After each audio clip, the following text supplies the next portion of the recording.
Hello, good morning. तर आज होता मुंबईला परत जायचा दिवस आणि हा होता माझा OOTD.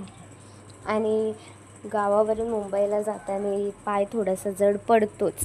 तसंच माझं पण झालेलं. शेवटी काय, घराला बाय बाय केलं. आणि हे बघा आमचं मस्त असं गाव.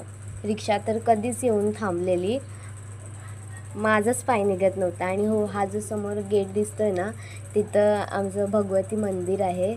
सगळ्यांनी पाया पडून घ्या. आम्हाला मंदिर पण खूप जवळ आहेत. त्याच्यानंतर मग आताच भात वगैरे पिकले, तर भात आणि हे सगळं गवत सुकत घातलेलं लोकांनी.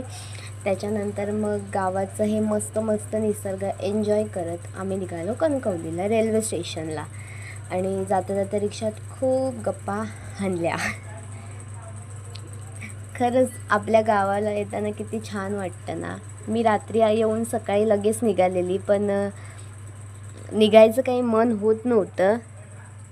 असंच असतं, कारण की काल जेव्हा मला मुंबईवरून गावाला जायचं होतं, तेव्हा मी खूप एक्साइटेड. आणि हो, येताना मी फक्त ही एक बॅग घेऊन आलेली आणि जाताना बघा केवढ्या बॅगा घेऊन चालली आहे. ते गावाला आल्यावरती तुमचं पण असंच असतं का? मला कमेंट करून नक्की सांगा. आणि मग मी पोचले कणकवलीला, तिकीट काढली, बॅगा तर तुम्ही बघितलेल्याच. त्याच्यामुळे ह्या स्वयंचलित जिन्याने मी वरती गेली मस्त. आणि ऊन एवढं होतं स्टेशनला गेल्या गेल्या की डोळे सगळे दुखायला लागले. त्याच्यामुळे मी पटकन स्कार्फ काढला आणि बांधून घेतला. ऊन दिसते तुम्हाला. आणि त्यात ट्रेन लेट झालेली. जेव्हा मला लेट होतं ना, तेव्हा ट्रेन लवकर येते. आणि आज मी लवकर गेलेली तर ट्रेन लेट आली. मग काय, मम्मीने स्टेशनवरून आंबोळी आणि चटणी घरून बनवून आणलेली आणि आम्ही आंबोळी स्टेशनला घेतलेली. तर ती खाल्ली नंतर.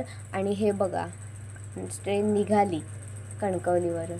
बाय बाय असं करून मी पण निघाली. आणि त्याच्यानंतर मग ट्रेनला तिथं एवढी काही गर्दी नव्हती. आणि हे बघा, ह्यांच्या करामती चालू झाल्या.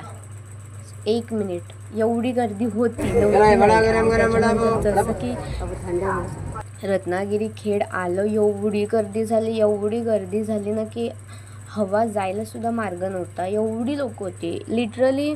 रत्नागिरीला एवढी गर्दी होती, पण यावेळी खेडला गर्दी झाली. त्याच्यानंतर मग ठाण्याला उतरायलाच दिलं नाही. एवढं माझं असं धगधग होत होतं. म्हणजे घाबरलेली मी, कारण चढणारे एकदम असे चढले. आणि मी फर्स्ट टाईमच ठाण्याला उतरलेली.